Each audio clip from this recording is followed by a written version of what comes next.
नमस्कार दोस्तों, आज की कहानी का शीर्षक है जो विपरीत परिस्थितियों में भी सुदृढ़ रहता है वही सच्चा हीरा है। एक राजा का दरबार लगा हुआ था। सर्दियों के दिन थे, इसीलिए राजा का दरबार खुले में बैठा था। पूरी आम सभा सुबह की धूप में बैठी हुई थी। महाराज ने सिंहासन के सामने एक मेज रखवा रखी थी। पंडित लोग, दीवान आदि सभी दरबार में बैठे थे। राजा के परिवार के सदस्य भी बैठे हुए थे। उसी समय एक व्यक्ति आया और राजा से दरबार में मिलने की आज्ञा मांगी। प्रवेश मिल गया तो उसने कहा, मेरे पास 2 वस्तुएं हैं, बिल्कुल एक जैसी, लेकिन एक नकली है और एक असली।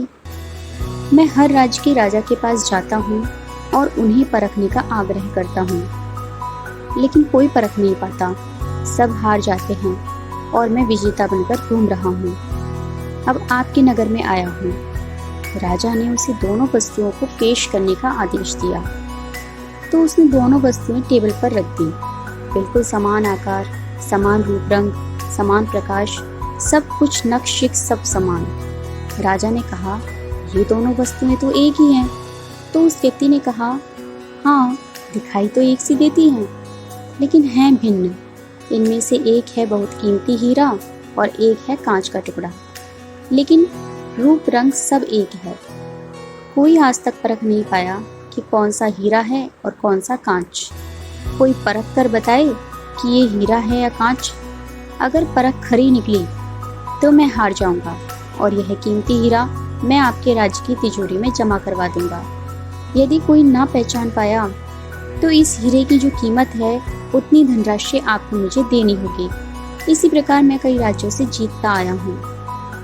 राजा ने कई बार उन दोनों वस्तुओं को गौर से देखकर परखने की कोशिश की और अंत में हार मानते हुए कहा, मैं तो नहीं परख सकूंगा। दीवान बोले, हम भी हिम्मत नहीं कर सकते क्योंकि दोनों बिल्कुल समान हैं। सब हारे, कोई हिम्मत नहीं जुटा पाया। हारने पर पैसे देने पड़ेंगे, इसका किसी को कोई मलाल नहीं था क्योंकि राजा के पास बहुत सा धन था, लेकिन राजा की प्रतिष्ठा गिर जाएगी इसका सबको भय था। कोई व्यक्ति पहचान नहीं पाया। आखिरकार पीछे थोड़ी हलचल हुई। एक अंधा आदमी हाथ में लाठी लेकर उठा। उसने कहा, मुझे महाराज के पास ले चलो। मैंने सब बातें सुनी हैं और यह भी सुना है कि कोई परख नहीं पा रहा है। एक अवसर मुझे भी दो। एक आदमी के सहारे वह राजा के पास पहुंचा।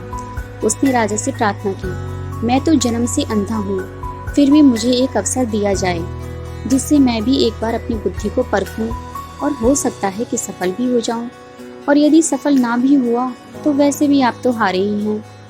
राजा को लगा कि इसे अवसर देने में कोई हर्ज नहीं है और राजा ने उसे अनुमति दे दी।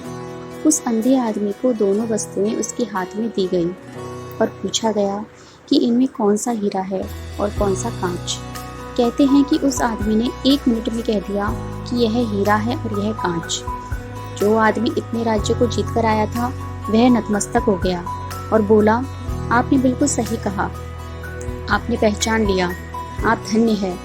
अपने वचन के मुताबिक यह हीरा मैं आपकी राज्य की तिजोरी में दे रहा हूँ। सब बहुत खुश हो गए और जो आदमी आया था वह भी बहुत प्रसन्न हुआ कि कम से कम कोई तो मिला परखने वाला। राजा और अन्य सभी लोगों ने उस अंधे व्यक्ति से एक ही जिज्ञासा जताई कि तुमने ये कैसे पहचाना कि यह हीरा है और वह कांच। उस अंधे ने कहा, सीधी सी बात है राजन, धूप में हम सब बैठे हैं, मैंने दोनों को छुआ, जो ठंडा रहा वह हीरा, जो गर्म हो गया वह कांच। दोस्तों, यही बात हमारे जीवन में भी लागू होती है। जो व्यक्ति बात बात में अपना आपा खो देता है, गर्म हो जाता है और छोटी से छोटी समस्याओं में उलझ जाता है, वह कांच जैसा होता है। और जो विपरीत परिस्थितियों में भी सुदृढ़ रहता है और बुद्धि से काम लेता है, वही सच्चा हीरा होता है। धन्यवाद।